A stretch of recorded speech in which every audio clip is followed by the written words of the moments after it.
Welcome to the Sweet Adversity Podcast. Adversity is an opportunity, not something to avoid. And each week, we bring you high performers from different fields and life experiences to help you unlock your ability to become resilient, opportunistic, and successful. You're listening to the Sweet Adversity Podcast with Nick Leonardo.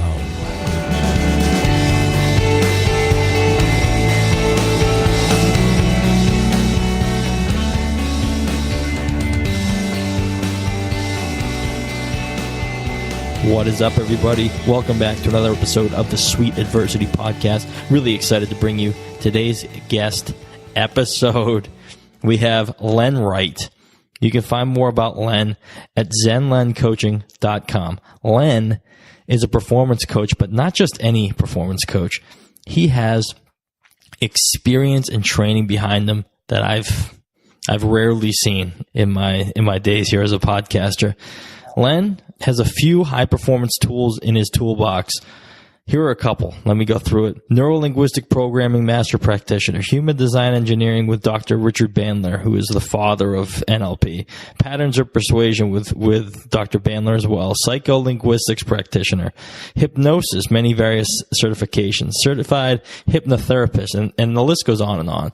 Len's got an amazing personal story. I think you're going to really enjoy where he comes from, his family, his religious background, and freedom from religion. He's got, we go through a couple of examples of how to really train your brain to use adversity to your advantage. That's what this podcast is really all about. But what is the science? What are the mechanics behind that? Len discusses that with us. We actually go into detail on an example of it. And from there, I think you're going to really enjoy the way Len thinks. The large nature of Len's research and thought processes around these. He's an amazing guy, over 24 years of experience in not just NLP and the various human peak performance areas, but as an entrepreneur in business, in communication. And he's a father. He's a cane Corso owner. And he's a rebel nonconformist extraordinaire. We talk about the Freemasons. We talk about mysticism and the important aspects of all those things. So enough of me talking. Let's get right to this interview with Len Wright. Enjoy. To have my guest today, Len Wright. Len, thanks for joining us. Dominic, I really appreciate it. I'm so stoked to be on the show today. Awesome. Excited to have you. So we always like to start off by asking this question. When you hear the word successful, who's the first person that comes to mind and why? Oh my gosh. Well, I had a bunch flood when you said the second who comes to mind. But really, I mean, my brother Benjamin Franklin.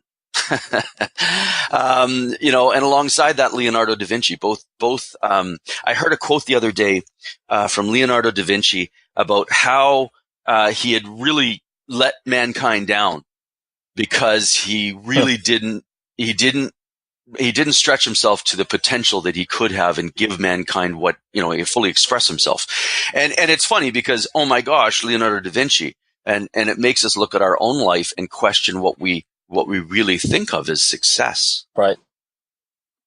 But that's sort of what I do. I don't really think of success really in terms of things that I rent in life, material objects. That sort of comes along with it. But I think of it more in terms of how long can what change that I've affected or been the cause to, live on? How legendary can it be? Yeah, that's an amazing piece of information about Leonardo da Vinci. I mean, so when you think about the external success or the way that he made the world because of his inventions and the person that he was, intrinsically, he didn't think he was successcessful. So ultimately, was he successful? You know what I mean? That's a really interesting kind of meta. It's a meta question for sure, and something I'm sure you could talk to for about 45 minutes. But or 45 days, and it's like the tree falling in the forest, right? It's the perception we all have. Look, I mean, really, we're getting into it already, but none of our moments, none of the experiences that we have, Dominic, none of them, no experience in the world has its own meaning. It doesn't have an intrinsic meaning unto itself. The thing happens with no emotional tie, with no meaning to it whatsoever. And the way that I explain it is, if there's, and this is, taking it to the limit, but if there's an accident, say, and there's a tragic death, and there's 3 people that are watching that were witness to the death, one person owed so much money to the person that ended up being in the car accident that they never would have been indebted, and secretly inside themselves, they're almost like a little bit of relief. Right. I'm not saying right or wrong. It's not a moral thing. I'm just explaining a point. Sure. The second person, it was a dearly loved one. Okay. And they're broken up terribly. Their heart is broken. And the third person had run-ins with this person all their life and really couldn't stand them. And so the accident didn't have a meaning that was universal. Yeah. It was differently perception-wise from each person. They're going to feel differently and put their meaning on it. And that is how absolutely every experience in the world, and that's why I took it to an accident, because people will always take it to the tragedy, right? And say, well, it's different there. No, it's not. It's just that, you look at that tragedy and see it as sad, which is empathetic. It's great. But the other person may have had other life experiences that it means different to them. Yeah. And that's exactly why I like to ask that question to start the podcast, because typically when we're talking to high performers, success is typically about performance, right? It's about externally perceived performance, or how we need to continue to keep moving forward. However, what I find fascinating about high achievers, high performers, is there rarely seems to be a sense of balance, or a sense of, like, why couldn't Leonardo da Vinci say, you know what, I've accomplished so much in my life, and why couldn't he have some sort of self-awareness that said, these are the things that I did do, which means that this was meaningful. Instead, he said, I didn't do enough. That's fascinating to me. Well, and I'm going to turn it up from there, because actually, I believe it was his self-awareness that led him to the dissatisfaction. And the reason being is as Socrates, great command of know thyself, I know Leonardo da Vinci was actually a mystic as well. Not that many people know that about him, but he was, as well as Benjamin Franklin was as well, a great mystic. And they traversed the deepest of the depths of this material that we're talking about, esoteric material, and going within. And so for him, he was more aware of the possibility, the potential that our minds, our threefold temples, body, mind, spirit, have in this lifetime. And it's a double-edged sword, because once you actually realize that the less you know yourself, truly, truly know yourself within, the less potential you're really tapping into. Right. It becomes this great thirst, because you realize that the more you tap into, the more potential you release, the more joy you have, the more passion it brings you, and the more peace that you have at the same time. So it was a dissatisfaction, but I don't really think it was from a place of judgment of himself, more of a, I could have done so much more, and so I don't know if it was as much from regret as it was from, gosh, I see so much infinite potential within me. Yeah. So not about regret, but just deep understanding about what could be. Yeah. Sure. Yeah. And I mean, it probably could have been said in different ways. I mean, if hundreds of years from now, people take this podcast and take a sentence out of something you said or I said, and then, try to devise their meaning to it. Yep. It's not going to be sometimes exactly the same. But I think that the real lesson that we can learn from it is to be able to realize that there is no destination or end point to our growth, to our potential. It's infinite.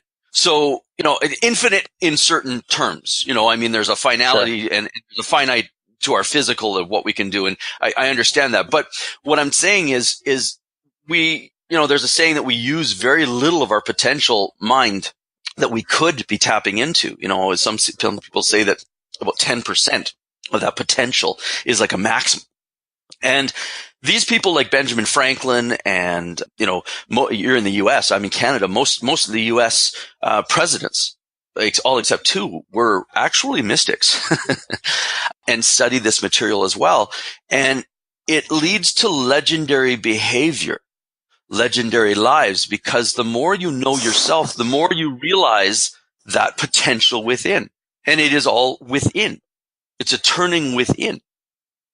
And knowing thyself. Yeah, that's going to be fascinating to dive into a little bit later. So I want to dive into what you just said about mystics. You've mentioned it a couple times now, Leonardo da Vinci and Benjamin Franklin. We had a conversation previously about Freemasons, so there must be some sort of connection to that. So I want to dive into that. But first, can we dive into your story a little bit? I want to talk about you, your upbringing, and what led you into the work that you're doing today, if we can. Oh, yeah. Wow. I'll try to bottle it up. I'm 47, and actually in a couple of weeks here, I'll be 48. And I don't know. I've had a really full life of this stuff. I can remember as far back, my mom and dad, my mom was 42 when I was born, and she was the youngest in her family. So there's a lot of funerals rather than weddings that we went to. And, my family, cousins were, aunts, uncles, everything else were dropping like flies at the time. So when I was growing up, I was around what I call the mysteries of life, death and the more real things, a lot more than most kids are. I went to a lot of funerals, and I went, and I can remember being inside myself and thinking, what is this all about? What, like, this, there's a person in there, like in that casket. What's going on? And kids, 5, 6, 7 years old, usually they're not thinking about that kind of stuff. So I think it was a catalyst, definitely, to having a real bend to myself, a real bent on finding out these mysteries for myself, my own truths through it. And so it's led in a very, very interesting way. My path started off while I was having those up until my mid-20s. I was brought up in a Christian organization. I'm being nice. It's I'm not too much for religion now, but at the same time, I was Jehovah's Witness, and I was raised that. My wife was raised that. We met. We were married through that, and in our mid-20s, we started branching off. We had a death in the family. My little brother-in-law, her younger brother, was 16 and was killed, and realized we didn't have the tools that actually could give us much peace. And yet we're toting, yes, this is it. This is, paradise on earth type of idea. And yet I didn't have enough so that I could gain any peace about the situation. And that bothered me. And so my quest really started then. And I started from there into NLP, neuro-linguistic programming, and finding more out about the mind. There were two things at the time, Dominic, that really, really questions, mysteries, things that tweaked me at the time. And one was, that saying of using only 10%. What's the rest of the 90% for? We're not made with things that we don't use. Right? Like, why do we have it? So that was a point. And then also at the same time was the fact that I learned that our thoughts can actually be electromagnetically detected, if you will, 2 feet out of our head. So when we have a thought, the energy can be measured 2 feet out of our head. And that at the time freaked me right out. Wow. Yeah. I was like, oh, okay, so then I started on my quest. I started actually being certified and getting tools as to altering and shifting consciousness and deep personal change and altered states. So I started with NLP, and that was in 1994, I believe, was my first certification in NLP with Richard Bandler and John Laval way back. And then I studied with them for a few years, brought them into Vancouver here and that type of idea. And, gained master practitioner and design human engineering and patterns of persuasion, a whole bunch of other stuff. Then I went on to hypnosis and hypnotherapy with some other people, psycholinguistics, and just kept gathering tools over the years and applying it mostly in my own growth, and then doing some mentoring and stuff on the side, and starting and growing and selling businesses. So that's what I was sort of doing. But as a who I was through it all, as a passion, and what I was all about behind everything I always did was this personal evolution. And in the last decade, of my life, I've really actually delved deeper than I've ever delved before into the mysteries of life and how it connects all up with Socrates' statement of knowing thyself as being the most important thing that we're here for, and to be able to realize that there has been nobody, never a recorded individual in history that has lived without a challenge in their life. And that thought is really an important one. Because if every single human that's ever lived has had them, it must mean that they're important for us. Right. And that's the biggest mystery for most people is they're trying to run from, hide from, get rid of, chase away, resist, in other words, the so-called challenge. And really all that does is build the challenge up more, make the struggle harder. When in reality, that so-called challenge is not really a challenge. It's a stairway to heaven. It's a way that we can rise above who we are in the moment by learning something about ourselves through that experience.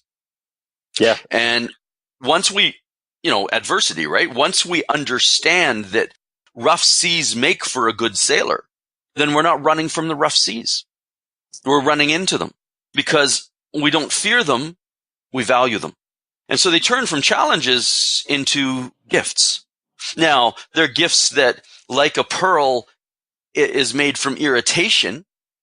It's not always so-called, Airballies here, quote, fun to go through, but it's a way of being able to flow gently down the river of life. Row, row, row your boat gently down the stream, merrily, merrily, merrily. For what? Life is but a dream. And, I think we were talking that being a Freemason song, old Freemason song, as to how to live life. And really, the whole enlightenment, the whole know thyself, the whole self-examination is really getting to a point of what the definition of enlightenment really is, which is relief. Yep. It's the lessening of suffering. And the more we know ourselves, the more we know our minds, the more we know what makes up a thought that creates the chemicals firing off in our body, that creates the states that then we act from, the more we actually are in control of our complete being. So that's sort of my story. I mean, there's a lot in there. I mean, when my wife and I actually in our mid-20s, when we were doing the NLP thing, and just after that, we ended up leaving the Organization of Jehovah's Witnesses. So both sides of our family are still majority of that. So they've shunned us for over a decade now, around there. And so, it took a decade of a lot of struggle and pain, for that lesson. But from that, there was a strength, there was a virtue, and there was a courage that I don't know of any other way that could have been built. You have to stand on your own 2 feet to be able to stand on your own 2 feet. You have to go through something. I liken it to building muscle in the gym. If you're wanting to be a bodybuilder or wanting to improve your body with a lot of muscle, you have to go through what's called resistance training. And that means that when you get comfortable with something, you add more weight so it's not comfortable anymore. Yes. And there's more struggle, and that builds the muscle. Continually going through challenge, meeting it and exceeding it builds muscle. Well, consciousness is exactly the same. There's no different. It's the same with soul, mind, and body, in that the struggle is there to be able to hone us, to make us better. But there's no way to go make it better than going through it. You don't pray for, this was in a movie, but I'm not going to go through it, but you don't pray for a happy family and all of a sudden you have a happy family. Right. That's not what happens. You wish and you want a happy family and a close family. Well, that's really asking for some sort of struggle, tragedy, something happening, because that's how you get close. Yeah. That's how you love more, is being in a situation that draws that out of you. That's a great point. Yep. So from there, I mean, I just kept getting tools, kept, growing and using it for myself, and really learning that application and practice is the key. That's the golden key. That's where the reward is. Took me a lot of years to figure that out. The sensation of so-called spirituality is circles running around, dog chasing its tail, whereas that inner depth of really learning and applying in your life so that the actual performance or results show up is what we were talking about at the start with success. And that's why all these legendary figures studied themselves, because awesome. To know thyself is to know thy gods. It's an old Greek quote.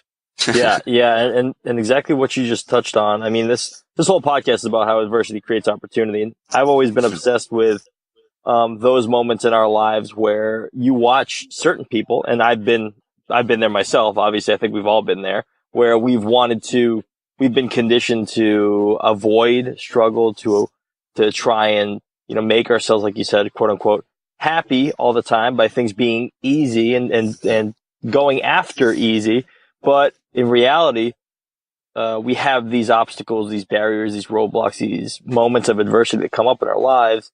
And if we're trying to avoid them, then all we're doing is missing opportunities, right? So how do we prepare ourselves to meet those head on so that we have the right mindset so we can see them as the opportunities that they are, which is exactly what you're talking about. Which is why I think talking about success is so important in building the right skill set to do so.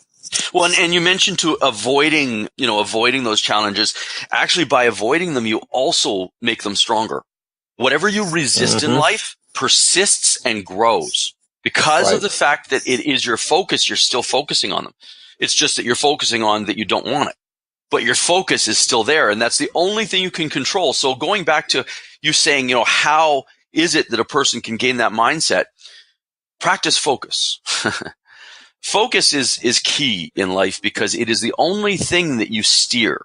The only thing that you truly control is where you focus your thought, what thought you focus on. And that's really the beginning of the chain. The chain of events goes, thought pops up, we focus on it even for a second, nanosecond, we focus on it, we give it energy, it comes alive more, it grows, so we think about it more. Then by thinking of that thought, our belief system gives meaning to it from our experiences. So we then, from our meaning of that experience, then our body knows what chemicals to release to match a state of being, an emotional state, with what we believe to be the meaning of that experience. So then the state chemicals are released, dopamine, serotonin, adrenaline, cortisol, whatever it is, good ones that aren't so good, they're released in our body. Then the state takes place because of the chemicals and the mind meeting. And then we act from that state. Thus, we're driving, somebody cuts us off. We in our minds instantly see the cutoff and say, that shouldn't have happened to us. We start resisting it instantly. In that resistance, our mind goes, this is something we should be angry about. This is something we should tweak us. So then all of a sudden, adrenaline and cortisol is then released in the body, which is an acid. It's actually hurting yourself. It's actually doing harm to your body. It's a poison. Okay. So then this acid goes off in your body. You don't feel good. You're tense. All your muscles tense up. And you start then acting from that state. Whether you throw up certain fingers in the air, make certain gestures, whether you yell, whether you just sit fuming. All of that experience through that of not understanding that going on and being able to stop that process is self-sabotage. It's self-limitation. It's self-harm. Yep. And so really it's about doing no harm. Yeah. Sorry. Yeah. I was going to say, can you explain that? So you mentioned in there the mechanics of what from the initial thought and what happens at all those different points. Can you explain those mechanics again? Because I think that's important for the listeners to understand. Yeah, it's extremely important because we don't know what's going on in our, we're a society of knowing what to think, not how to think. Exactly. I think that's really important. Right. Because I had this, even with the podcast, I have this thesis, but there's no science, there's no science behind it. I'd like to understand a little bit more how our brains work, so you can then identify those points that you need to improve upon. Exactly. Then you can go, oh, this is what's going on. I get it. Right? So, okay. So let's use an example of an experience again. Give me an experience. Give me something. Okay. Give me something, and then we'll walk through it, and I'll explain the mechanics of what's going on.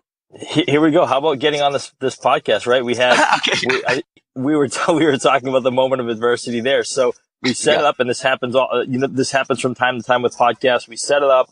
I've got this app that we're recording the podcast through. I sent it to you, and we had trouble connecting on. So that's the moment that I'm thinking of. Fantastic. It's a great one, man.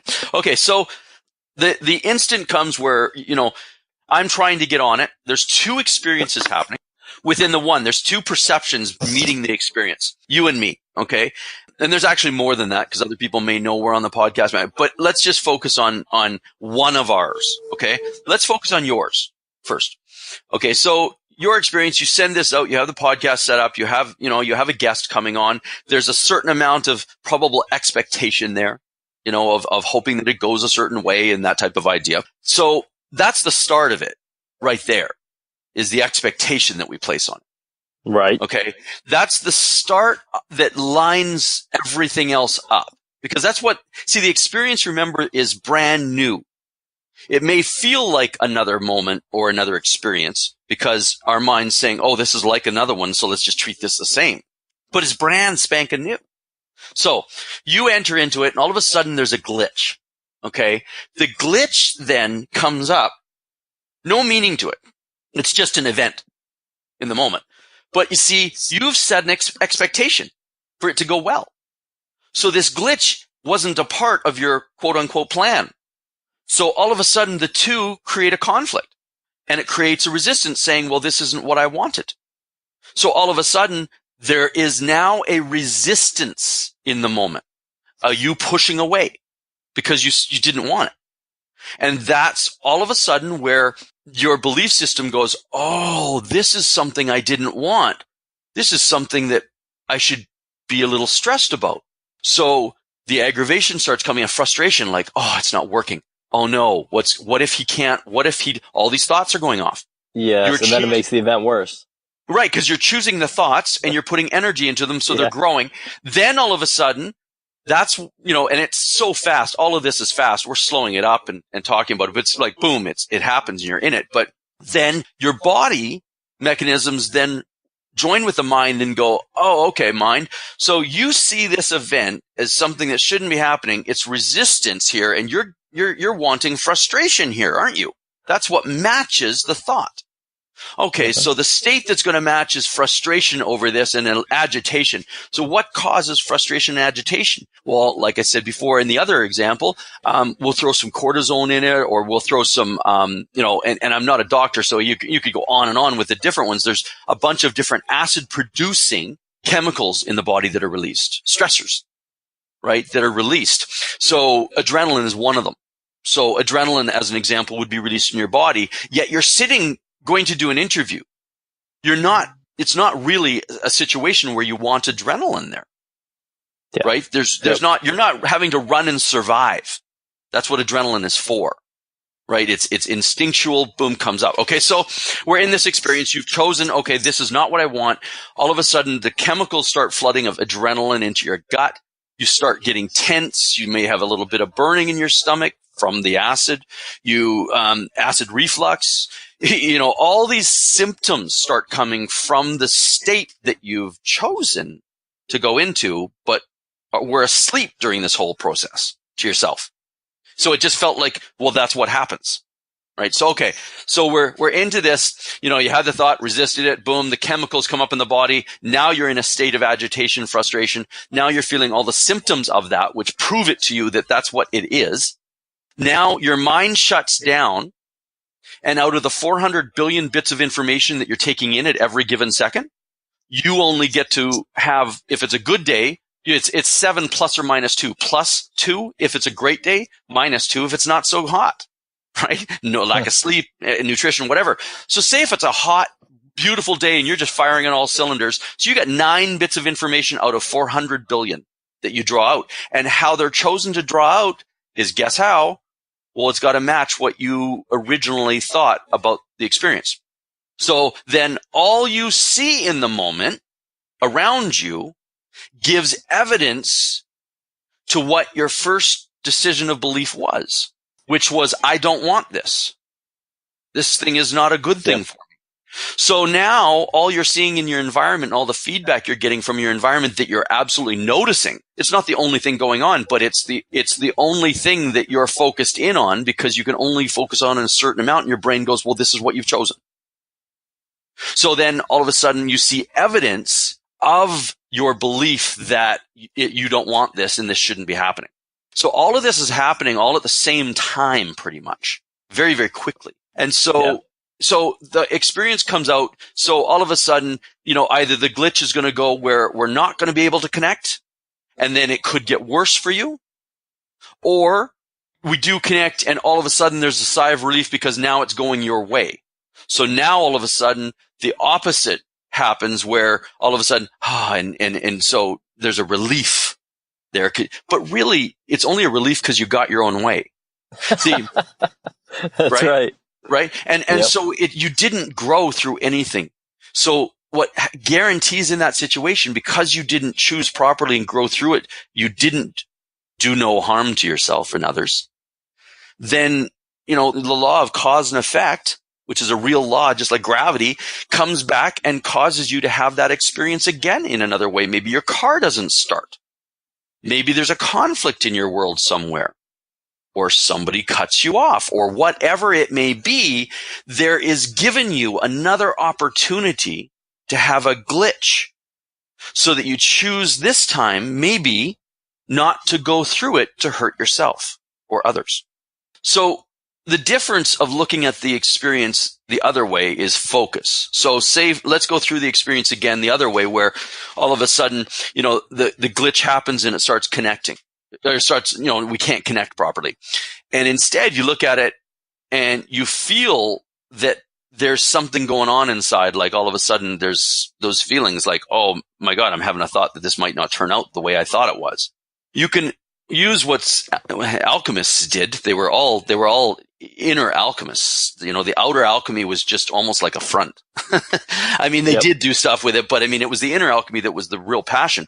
And it was turning states of lead into states of gold, states that actually serve you and are very valuable. So through this experience of glitch, it would be me meeting that experience and going, maybe this is just not the best time for us to meet.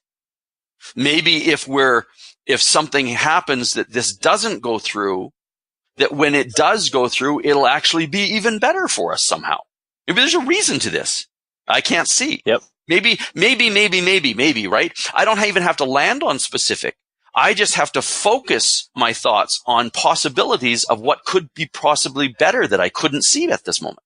See, all of a sudden then I'm focusing not from a fear-based of what's happening to me, but I've switched it to a perception of how is this experience happening for me?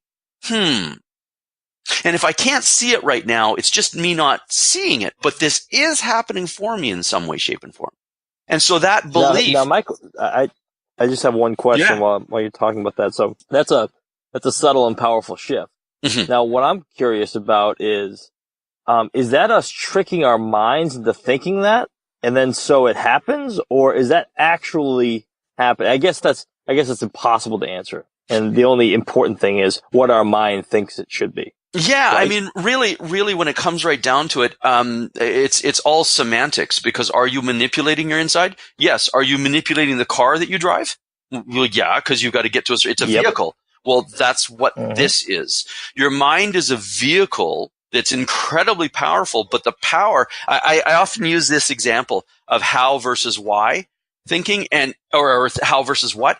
Say you had a beautiful Lamborghini, and you knew every single part in that Lamborghini. You knew where it was made. You knew who made it. You knew everything about the car. Everything. God, you could teach forever about that car, but you didn't know how to turn the thing on or drive it. So that's sort of like how we are with our minds. We think all this what information. I should be this. I should be that. I should be doing this. I should be, this and that. But behind that, there's no how to think about it. How do I want to perceive? How do I choose to go through this experience so that I gain the most from it? It's this instead bobsledding fast through life, thinking we know what we're doing. And it's painful. It's painful. It's very painful. And there's moments of where it's not painful, moments of joy, which is fantastic. Thankfully, we get a breather at those stages, right? But the goal of our life is not to live from that place. The goal is to evolve from that place, not to chase outside of ourselves more, but to seek the invitation to go within, not to seek the chaos outside and hustle it down, but instead to look for the silence and the stillness that's within so that the answers bubble forth, not having us to lasso them and bring them to us to make it happen. There's no participation with life in that. We're just trying to force ourselves continually through experiences to make them the way we want. And that's tiring. Yeah. And that's not the way life is meant to be lived, but it's not also, I'm not somebody who's saying it's a wrong way to live. It's a choice. It's just if you're 100%. Enjoying it or not. It's not right, wrong. Once you get past a point of understanding things from a good or bad or right or wrong, that's all subjective. Because remember, nothing has meaning to it unless you give it, and there's lots of experiences that way. So it's a mystical approach to life that you begin to learn to be a student to life, a walking question mark. Rather than thinking, I got this, I know this, you walk in going, what can I learn from this? How can I rise through this? And, awesome. And it's a difference between making a legendary, or a life that just sort of slides through. I love it. I think that was really important to walk through. And that's something that we've never done on the podcast. So I appreciate taking the time to walk through those different scenarios in how you can make those shifts that turn you into that human question mark that I think is really important. I'm curious about what we talked about a little earlier, and we could probably have another whole podcast on this, but you've talked about mystics, mystical, alchemy, Freemasons. I want to talk about, tell us the story here. We've got 10 minutes, not 8, 9, 10 minutes or so left.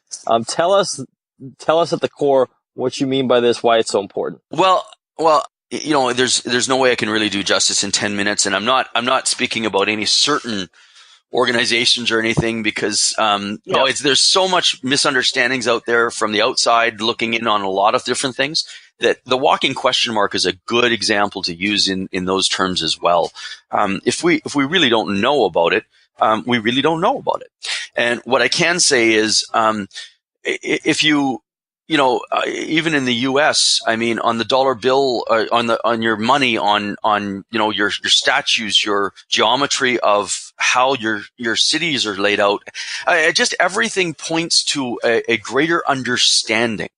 And if you study the works of Socrates and Plato and Philo and all the old, Aristotle to a certain extent, Marcus Aurelius, I can go on and on, all the old philosophers of ancient Greece and Egypt, you will unlock more truth because they were all part of what are called mystery schools. And we could very easily fall off the cliff, dive deep with this. But what I am saying is the esoteric information is, in my estimate value, my humble opinion, where the truths are really found. And,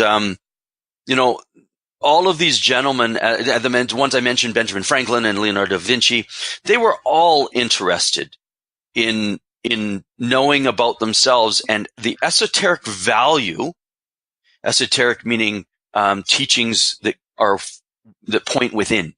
And that is really the most valuable thing I can say about all of it is there are two schools of thought, Dominic, in this world. Two paths, real basic ones. One is looking for salvation outside of yourself, in an archetype, in another being, in information, whatever it may be, in seeing the power is out there somewhere or happening in another place, time, whatever. Okay. The other path is all of it is about within you. Everything is about within you. And if you even look at the old Hermetic principles, everything points to the world, the universe happening within you. All the symbols, everything that are out there are pointing to that philosopher's stone, which is you. You are the chemicals that make it up. You are the chemicals of the earth. You are the same as the stars are made of. It's the same chemicals that make all of us up. And so when we realize that we're all stemming from the same ray of light that animates each one of us, it doesn't matter what you call it. It really doesn't matter. It's the point that all of us have that thing in common. And the more we learn about ourselves, the more we connect and learn about it. So mystics, that's what it means. It's understanding life from a point of view that is really performance based. It's about doing no harm, not only to yourself, but obviously to others as well. You know that. Gotcha. I'll leave with one thing, one statement. And that was everybody. It's in every holy book along the lines, but in the Bible it states, do unto others as you'd have them do unto you, or love your neighbor as yourself. If you look at both those statements, there are two parts to it, right? But everybody focuses on wanting to be the hero in focusing on another. But you can't fill from an empty cup. You have to first understand yourself, so that you can love another. You can't love another more than you even love yourself. It's impossible. So if you have a very low value to yourself, you can't be loving to the world. So first focus on yourself and understanding that which is within you, the power within you, and then you can express that outwardly.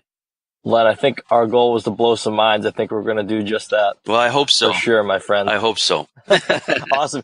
My last question, I'm always curious as to the books you would suggest, maybe one or two books that you would suggest to the audience. And then maybe we get a round two in the books, because I'd love to continue the conversation. Yeah, I would love to, Dominic. I've really enjoyed myself. And the book question, wow, oh my gosh. Let's go with the first one, really, really deep esoteric knowledge, the Kybalion. Kybalion. And for some people, it will be the key for them. For other people, it will be complete gibberish. And let it be what it is for you. Don't press it. But if it speaks to you, dive deep. Okay, so that's one. If I had three books to take with me, that would definitely be one of them. Oh my gosh. A good book I'm just going to pick up because it really encompasses all of this is Viktor Frankl, Man's Search for Meaning. And that's my favorite book. And it just popped into my mind right now. I haven't read it in so many years, but it out of all the books, it just popped in. I mean, we could literally go through hundreds of books that I could suggest, but I think those two really, really fit together in a weird way. And I don't think that you'll actually ever have two book recommendations like that in any other podcast. Like the Kybalion and Viktor Frankl, but they go together beautifully.